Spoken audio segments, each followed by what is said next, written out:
ہمارے آقا و مولا حضور پر نور شافع یوم النشور صلی اللہ تعالی علیہ وآلہ وبارک وسلم نے خود رمضان المبارک کے اندر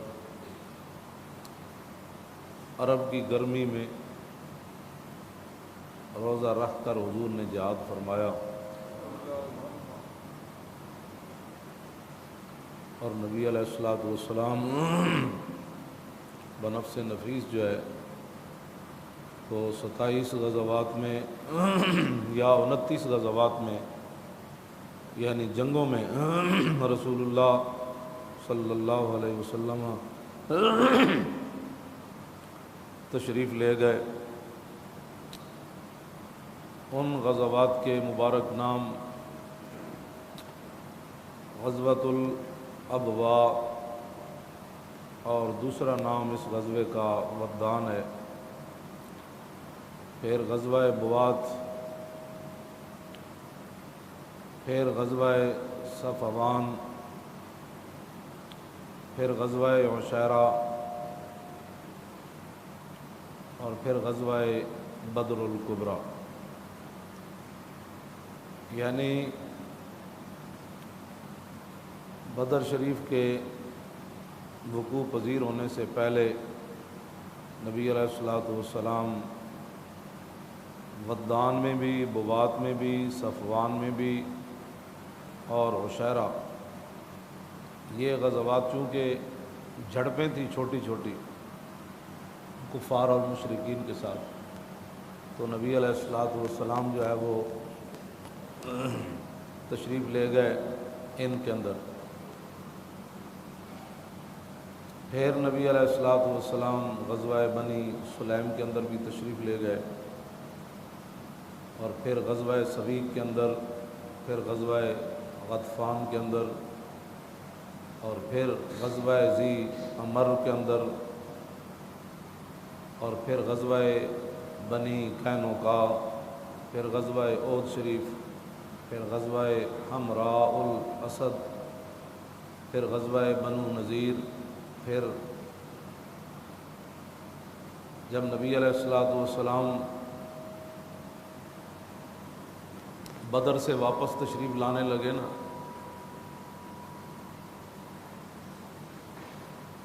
جب میدان احد سے مشرکین واپس جا رہے تھے تو انہوں نے کہا کہ آئندہ سال بدر کے اندر پھر ہمارا مقابلہ ہوگا۔ تو نبی علیہ السلام تو تشریف لے گئے لیکن وہ نہ آئے، اور اس غزوے کا نام ہے غزوہ بدر الموعد، کہ جو وعدہ ہوا تھا رسول اللہ اپنے وعدے کے مطابق تشریف لے گئے۔ پھر غزوہ دومۃ الجندل، پھر غزوہ بنی مستلق، اس کو مریسی بھی کہا جاتا ہے، پھر غزوہ خندق، پھر غزوہ بنی قریظہ، پھر غزوہ بنی لحیان، پھر غزوہ حدیبیہ، پھر غزوہ ذی قرد، پھر غزوہ خیبر، پھر غزوہ ذات الرقاع، اور پھر غزوہ فتح مکہ، پھر غزوہ حنین، پھر غزوہ طائف، پھر غزوہ تبوک۔ یہ وہ غزوات ہیں جن کے اندر ہمارے آقا و مولا بنفس نفیس جو ہے وہ تشریف لے گئے۔ غزوہ بدر کو اللہ تعالیٰ نے چوتھے پارے کے اندر بھی بیان فرمایا، اور اس کی جو مکمل تفصیل ہے وہ 9ویں پارے کا آخری پاؤ اور 10ویں پارے کے ابتدائی جو 2 رکوع ہیں ان کے اندر اللہ تعالیٰ نے بیان فرمایا کہ وَلَقَدْ نَصَرَكُمُ اللَّهُ بِبَدْرٍ وَأَنْتُمْ أَذِلَّةٌ، میرے حبیب اللہ نے تمہاری مدد فرمائی بدر کے میدان میں۔ اعلیٰ حضرت نے وَأَنْتُمْ أَذِلَّةٌ کا معنی کیا جب تم بالکل بے سر و سامان تھے، یعنی 8 تلواریں، 2 گھوڑے یا 1 گھوڑا، 70 اونٹ اور 200 300 5 صحابہ وہاں موجود تھے، باقیوں تو حضور نے ویسے حصہ عطا فرمایا۔ ان میں سے بھی بچے بھی تھے جو ان کا آپ مشہور واقعہ پڑھتے ہیں۔ تو کھانے پینے کا سامان جو ہے وہ بھی کوئی نہیں تھا، تو اللہ تعالیٰ نے فرمایا میرے حبیب بدر کے میدان میں اللہ نے تمہاری مدد اس وقت فرمائی جب آپ کے غلام بالکل بے سر و سامان تھے۔ کیوں؟ فاتقوا اللہ، تاکہ تم اللہ سے ڈرو اور اللہ کا شکر ادا کرو۔ اذ تقول للمؤمنین، میرے حبیب وہ منظر ایسا تھا کہ جب آپ فرما رہے تھے مسلمانوں کو کہ الن یکفیکم، کیا تمہارے لیے یہ بات کافی نہیں کہ تمہارا رب تمہاری مدد کرے 3000 فرشتے اتار کر؟ بلا ان تصبروا وتتقوا ویاتوکم من فورہم، ہاں کیوں نہیں، اگر تم صبر کرو اور تقوی اختیار کرو اور کافر اچانک تمہارے اوپر ٹوٹ پڑے تو اس وقت تمہارا رب جو ہے وہ 5000 فرشتے نشان والے اتار کر تمہاری مدد فرمائے گا۔ تو آگے اللہ تعالیٰ نے فرمایا کہ میرا فرشتہ تو ایک بھی کافی تھا، وما جعلہ اللہ الا بشریٰ لکم، اللہ رب العالمین نے یہ سارا کچھ اس لیے تاکہ تمہارے لیے یہ خوشخبری ہو اور تمہارے دل مطمئن ہو جائیں اور اس بات پر تمہارا مزید یقین ہو جائے کہ ومن نصر الا من عند اللہ العزیز الحکیم، کہ مدد ہمیشہ اللہ کی طرف سے ہی ہوتی ہے جو غالب بھی ہے اور حکمت والا ہے۔ آگے اللہ تعالیٰ نے پھر تفصیلی واقعہ بیان کرتے ہوئے فرمایا کہ ہم نے یہ بدر کا معرکہ اس لیے برپا کیا وَلَٰكِن لِيَقْضِيَ اللَّهُ أَمْرًا كَانَ مَفْعُولًا لِيَهْلِكَ مَنْ هَلَكَ عَن بَيِّنَةٍ وَيَحْيَىٰ مَنْ حَيَّ عَن بَيِّنَةٍ، کہ اللہ تعالیٰ اس بات کا فیصلہ فرمانا چاہتا ہے اور اس کا کام ہو کر رہتا ہے، کیا کہ لِيَهْلِكَ مَنْ هَلَكَ عَن بَيِّنَةٍ وَيَحْيَىٰ مَنْ حَيَّ عَن بَيِّنَةٍ، کہ جو زندہ رہے وہ بھی دلیل کے ساتھ زندہ رہے اور جو مرے وہ بھی دلیل کے ساتھ۔ اللہ تعالیٰ یہ چاہتا ہے کہ جو زندہ رہے وہ دلیل کے ساتھ، جو مرے وہ بھی دلیل کے ساتھ۔ جب فرشتے اتر رہے تھے نا تو سراقہ بن مالک کی شکل میں پہلے شیطان نے مشرکین کو بڑا ابھارا، اس نے کہا کہ میں تمہارے ساتھ ہوں، تم بالکل پرواہ نہ کرنا، میں اتنے بندے لے آؤں گا، اتنے بندے لے آؤں گا۔ تو اللہ تعالیٰ نے فرمایا کہ وَإِذْ زَيَّنَ لَهُمُ الشَّيْطَانُ أَعْمَالَهُمْ، کہ جب شیطان نے ان کا کام جو ہے وہ بڑا سنوار کر ان کے سامنے پیش کیا،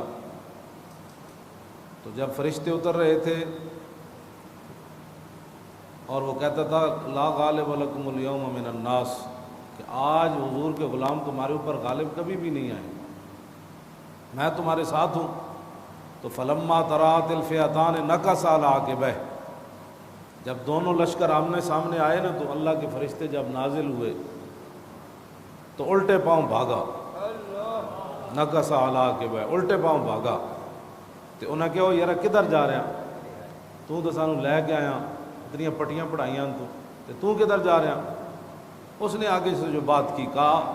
انی بریء منکم انی ارا ما لا ترون، انہوں نے کہا نہ میرا تہاڈے نال کوئی تعلق نہیں، جو میں دیکھ رہا ہوں نا تم نہیں دیکھ رہے، یعنی جیڑا گڑ بن دیا میں ویکھ رہا نا، فرشتے اللہ دے آ رہے ہیں، انہوں نے تو نظر نہیں سن آ رہے، انہوں نے کہا جو میں دیکھ رہا ہوں نا تم نہیں دیکھ رہے، انی اخاف اللہ، مجھے اب اللہ سے ڈر لگتا ہے۔ تو شیطان کا یہی کام ہوتا ہے، بندے کو میدان میں لا کر پھر اتار کر کہتا ہے ٹھیک ہے پھر میں تو جا رہا ہوں۔ انہوں نے کہا کیوں؟ انہوں نے کہا نہیں میں نے اللہ کو ڈر لگتا۔ جب انہوں نے کہا نا کہ صحابہ کو جب فتح ہوئی تو انہوں نے کہا کہ ہم پھر آئیں گے، حضور کے مقابلے میں پھر آئیں گے، تو اللہ تعالیٰ نے فرمایا وَإِن تَعُودُوا نَعُدْ، جب تسی آؤ گے تو پھر اسی بھی آ جاؤں۔ اے نعود جڑا ہے جمع متکلم دسی گئے، اللہ نے فرمایا یعنی اسلام دی طرفوں صحابہ دا لڑنا، حضور دے غلاماں دا لڑنا رب نے اودی نسبت اپنی طرف کر دی جی، فرمایا تسی میرے حبیب دے مقابلے چ آؤ گے نا تے میں بھی آ جاؤں گا، وَإِن تَعُودُوا نَعُدْ رہ گیا وَلَن تُغْنِيَ عَنْكُمْ فِئَتُكُمْ شَيْئًا وَلَوْ كَثُرَتْ، تو پھر تمہارے بڑے بڑے لشکر بھی میرے حبیب کے مقابلے میں تمہارا کوئی کام نہیں آئے۔ اور آگے اللہ تعالیٰ نے کیا فرمایا، وَأَنَّ اللَّهَ مَعَ الْمُؤْمِنِينَ، کہ اللہ مسلمانوں کے ساتھ۔ یہ قرآن کی نص ہے جو میں آپ کے سامنے پڑھ رہا ہوں۔ اتھے سورہ انفال دا دوسرا رکوع مک رہا، تسی گھر جا کے بھی ویکھ لینا۔ تو یہ قرآن وَأَنَّ اللَّهَ مَعَ الْمُؤْمِنِينَ یہ صحابہ کے لیے تو نہیں ہے نا صرف، یہ تو قیامت تک ہے۔ تو معنی کیا ہے کہ اللہ مسلمانوں کے ساتھ ہے، تو جہدے نال اللہ ہوئے تو پھر انہوں نے شکست نہیں نہ ہوندی، انہوں نے ذلت نہیں نہ ہوندی، تو پھر آج مسلمانوں کی ذلت کیوں ہے؟ بس صرف سوچنے کا مقام اتنا ہے، جب اللہ مسلمانوں کے ساتھ ہے تو پھر مسلمان ذلیل کیوں ہے؟ یہ تو نس ہے، یہ 1000 بھی کھڑے ہوئے تو 8 تلواراں نال کم بن جاندہ، 300 بندے نال کم ہو جاندہ، 1.5 ارب مسلمان ہون تے اپنی مسجداں بھی نہ بچا سکن، اپنا قرآن بھی نہ بچا سکن، اپنی بچیاں بھی نہ بچا سکن، اپنے بچے بھی نہ بچا سکن، اپنے ملک بھی نہ بچا سکن، اپنا دین بھی نہ بچا سکن، تو پھر اس میں ہمیں سوچنا پڑے گا کہ اللہ مسلمانوں کے ساتھ ہے۔ اور 21ویں پارے میں فرمایا وَكَانَ حَقًّا عَلَيْنَا نَصْرُ الْمُؤْمِنِينَ، فرمایا اللہ کے ذمہ کرم پر لازم ہے، حالانکہ اس پر کوئی چیز لازم نہیں ہے، وہ خالق ہے، لیکن خود فرمایا وَكَانَ حَقًّا عَلَيْنَا نَصْرُ الْمُؤْمِنِينَ، فرمایا ہمارے ذمہ کرم پر لازم ہے کہ اللہ مسلمانوں کی مدد کرے، اس کے ذمہ کرم پر لازم ہے، اس نے خود لازم قرار دیا ہے، لیکن اس کے باوجود مسلمانوں کی مدد کیوں نہیں آ رہی؟ یہ سوچنے والی بات ہے۔ یہ غزوہ بدر کے 2 واقعات سن کر نعرے لگا کر اور بدر کا حق ادا نہیں ہوتا۔ یہ جو قرآن کی نص ہے اس پر پوری امت کو سوچنے کی ضرورت ہے کہ جب اللہ ہمارے ساتھ ہے تو امریکہ ہمیں کیوں مار رہا ہے؟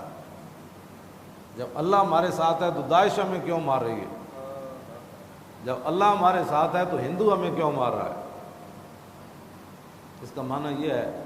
کہ جب میں کہتا ہوں کہ یا اللہ میرا حال دیکھ، آواز آتی ہے بندے اپنا نامہ اعمال دے۔ یہ جو ہے وہ بات ہے جو اللہ تعالیٰ نے قرآن مجید کے اندر بیان فرمائی، اور فرمایا کہ توجہ، نماز میں کسی کو اونگ آئے نا یہ اس کی بدبختی کی دلیل ہے۔ ہمارے بزرگوں نے لکھا نماز میں کوئی ایسے چونکے لے تو یہ اس کے بدبخت ہونے کی دلیل ہے کہ اللہ کے سامنے جب وہ اللہ کو دیکھ رہا ہے یا اللہ اسے دیکھ رہا ہے، 2 باتیں تو ہیں، ہاں جی 2 باتیں ہیں، یا اللہ اسے دیکھ رہا ہے، یقین تو حضور نے فرمایا ایسے نماز پڑھو جیسے تم اللہ کو دیکھ، فَإِن لَّمْ تَكُن تَرَاهُ فَإِنَّهُ يَرَاكَ، اگر اتنا یقین نہیں ہے تو یہ یقین کر کے ضرور جو ہے وہ نماز پڑھنی ہے کہ اللہ تمہیں دیکھ رہا ہے۔ میدان بدر کے اندر کہ سورہ احزاب کے اندر اللہ تعالیٰ نے فرمایا کہ ما جعل اللہ لرجل من قلبین فی جوفی، کہ اللہ کی یہ شان ہی نہیں ہے کہ وہ کسی بندے کے سینے میں 2 دل رکھے، یہ اللہ کی شان نہیں ہے۔ یہ آیت کیسے نازل ہوئی؟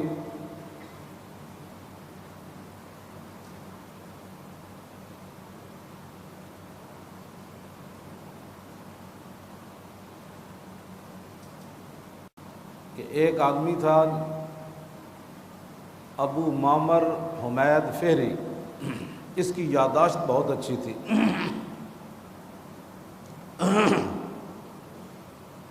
جب بھی کوئی چیز سنتا تھا تو یاد کر لیتا تھا، اور یہ مشہور ہو گیا تھا کہ اس کے سینے میں 2 دل ہیں، لیکن جب بدر کا مارکہ آیا، یہ رسول اللہ کے مقابلے میں آیا، تو یہ میدان احد سے بھاگے جا رہا تھا، میدان بدر سے بھاگے جا رہا تھا۔ ایک جوتی جو ہے وہ اس کے ہاتھ میں تھی، دوسری اس کے پاؤں میں تھی۔ تو لوگوں نے پوچھتا پھرے، یار ایک جوتی میری گم ہو گئی، اتنے اوسان، ہم الجبال فصل عنہم مسادمہم ما زار منہم فی کل مستدمی فصل حنینم وصل بدرم وصل احدا فصول خطف لہم ادھا من الوخمی۔ امام بصیری فرماتے ہیں صحابہ بہت ڈاڈے سن، انہاں جگہ کو پوچھ جتے صحابہ حاضر ہوئے، انہاں دی بہادری تے شجاعت انہاں جگہ کو پوچھ جتے حاضر ہوئے۔ جے تینوں نہیں پتا تے پھر میں تینوں دسنا کہ فصل حنینم وصل بدرم وصل احدا، کہ بدر کو پوچھ تے احد کو پوچھ تے حنین کو پوچھ، انہاں صحابہ کو کیڑے کیڑے مار کے ویکھے، کانہم فی ظہور الخیل نبت ربن من شدت الحزم لا من شدت حزمی۔ امام بصیری فرماتے ہیں جب صحابہ گھوڑوں کی پشتوں پر بیٹھتے تھے نا تو ایسے محسوس ہوتا تھا جیسے درخت اگا ہوا ہے۔ تو فرمایا یہ مت سمجھنا کہ ان کا ذہن تنگ تھی، یا فرمایا نہیں، اپنی بہادری کی وجہ سے ایسے بیٹھتے تھے۔ طارت قلوب العدا من باسہم فرقا وما تفرق بین البہم والبہم۔ فرمایا جب صحابہ حضور کے دین کے لیے نکلے تو ان کی دھاک اتنی بیٹھی کافروں پر کہ اگر کوئی کافر جنگل میں جا رہا ہوتا نا تو اسے بکری بھاگتی ہوئی نظر آتی تو وہ ڈر جاتا حضور کا غلام آ رہا ہے۔ تو یہ صحابہ کی یہ اس کو جو سمجھ، یہ تو بڑا مشہور تھا کہ اس کے سینے میں دو دل ہیں، لیکن بدر کے اندر اس کا یہ بھی ننگا ہو گیا۔ جب ایک ہاتھ میں جوتی پکڑی ہوئی ایک پاؤں میں، تو کہنا یار میری جوتی لبنا کدھر گئی، ایک تو میرے کول دوسری پتنی کدھر گئی، تو انہیں کہا دوسری تو پیرج پائی ہوئی اور کدھر گئی۔ اس دن پھر انہوں نے پتہ چلیا بھی پاگل دا پتر صرف دا ذہن تیز ہے، تے اے حضور دے مقابلے چاہیا تے رب انہوں بھی ننگا کر۔ یہ میدان بدر، ابو معمر فیری اس کا نام تھا، اور یہ بدر والے دن یہ بھی ننگا ہو گیا۔ نبی علیہ الصلوۃ والسلام بدر سے جب تشریف لے کر چلے تو راستے میں رسول اللہ نے پھر اپنے غلاموں سے پوچھا کہ جانا چاہیے کہ نہیں، جانا چاہیے کہ نہیں۔ بار بار حضور یہ پوچھ رہے تھے صحابہ سے کہ جانا چاہیے کہ نہیں جانا چاہیے۔ صحابہ پھر نبی علیہ الصلوۃ والسلام کے سامنے کھڑے ہو گئے، اور نبی علیہ الصلوۃ والسلام کیڑے صحابی کھڑے ہوئے حضور کے سامنے میدان بدر دی طرف جانے، جنہوں نے حضور نے چہرہ چمکا دیتا۔ ہاں، سعد بن معاذ حضور نے فرمایا جانا چاہیے کہ نہیں، تو سعد بن معاذ کھڑے ہو گئے۔ سعد بن معاذ ایو جی گل کی تھی، انہوں نے کہا یا رسول اللہ سل حبال من شیتا وقتا حبال من شیتا سالم من شیتا عاد من شیتا خذ من اموالنا ما شیتا وآتنا ما شیتا۔ حضور ہم سے پوچھتے ہیں کہ جانا چاہیے کہ نہیں، سل حبال من شیتا، آپ کا دل جس سے چاہتا ہے آپ صلح کریں، وقتا حبال من شیتا، جس سے آپ کا دل چاہتا ہے قطع تعلق کریں، سالم من شیتا، جس سے آپ کا دل چاہتا ہے جنگ کا اعلان کریں۔ یہ آپ پر مرضی ہے، اور باقی رہ گئے ہم، ہمارا مال بھی حاضر، ہماری جانیں بھی حاضر۔ معنی یہ تھا کہ حضور بدر تو یہ کھڑا ہے، یہ بھی کوئی بات ہے کرنے والی، بدر تو یہ کھڑا ہے، آپ آگے چلیے، آگے چلیے جہاں تک آپ جانا چاہتے ہیں، سمندروں میں بھی گھوڑے ڈال دیں۔ ہاں، سمندر میں بھی اسی گھوڑے ڈال دینا۔ گھوڑے آئے کوئی نہیں صحابہ کو، ایک گھوڑا یا دو گھوڑے بالکل، وہ بھی مولا علی کو یا حضرت مقداد بن اسود کو دو گھوڑے سے، ایک روایت کے مطابق تو ایک کو گھوڑا۔ میں کہا حضور ہم گھوڑے سمندروں میں بھی ڈال دیں، برق الغماد تک بھی جائیں گے، آپ حکم تو دیں، آپ چلیے، اس سے بڑی مبالغہ امیزی کوئی نہیں۔ ہمیں بہت سارے، کیونکہ ادھر کفر سے یہ ساری اصطلاحات آتی ہیں کہ امن سے اسلام چاہتا ہے، اسلام یہ چاہتا ہے، اسلام وہ چاہتا ہے، اپنے کوڑ ہوئی اسلام کچھ بھی نہیں چاہتا، اسلام یہ چاہتا بھی ایسی مسلمان بن جائیے، یعنی اے اسلام نو سوارن چلیں، اے اسلام کی تشریح کرنے چلیں۔ اسلام کچھ بھی نہیں چاہتا، اسلام چاہتا ہے تسی بندے نے پتر بن جاؤ، بس اتنا اسلام چاہتا ہے۔ یہ بھی ادھروں ایک گل آئی، ادھروں باہروں ایک گل آئی کہ انسان کو مبالغہ آمیزی نہیں کرنی چاہیے، انسان کو حد کے اندر رہ کر بات کرنی چاہیے، اپنے سے بڑی بات نہیں کرنی چاہیے۔ آپ اپنے ایمان سے بتائیں بھائی صحابہ نے اپنے سے کتنی بڑی بات کی، اس سے بڑی بات اپنے سے بڑی ہو ہی کوئی نہیں سکتی۔ یعنی بندے 313 ہون تے تلوارہ ہون 8 تے صحابہ کہہ دیں جی کیسر و کسرا نہ جنگ چھیڑ دو، اس سے بڑی کوئی بات ہو سکتی؟ 313 بندے انجی یہ جی امریکہ تے روس نہ بندے جنگ چھیڑ دے، اتنی گل کیتی صحابہ نے، سعد بن معاذ نے کیتی۔ اگر حضور دی شان وچ مبالغہ آمیزی منع ہوندی تے دین دے مسئلے اگے ود کے گل کرنا منع ہوندی تے رسول اللہ نے روک دینا سی۔ حضور کے سامنے کوئی خلاف شرع بات ہو تو حضور خاموش نہیں رہ سکتے۔ ہاں بالکل، یہ حدیث تقریری ہے، یعنی حضور کے سامنے بات ہو اور حضور خاموش رہیں، اس کو حدیث تقریری کہتے ہیں۔ اگر بات غلط ہو تو حضور ٹوک دیتے ہیں، ہمیں کیا بات کر رہے ہو، یہ بات ایسے نہیں ہے۔ تو حضور کا خاموش بھی ہونا، اور پھر عشرے کا وجہ رسول اللہ، حضور کا چہرہ انور تو پہلے ہی چہرہ انور تھا۔ کس ہاتھ کا خم تاب و تواں ٹوٹ گیا، کانپا ید بیدا کے عصا چھوٹ گیا، جنبش ہوئی کس میر کی انگلی کو رضا، بجلی سی گری شیشہ ماہ ٹوٹ گیا، نور رخ سرور کا جب جلوہ ہے، نور رخ سرور کا جب جلوہ ہے، 8 پیر اس کوچے میں دن رہتا ہے۔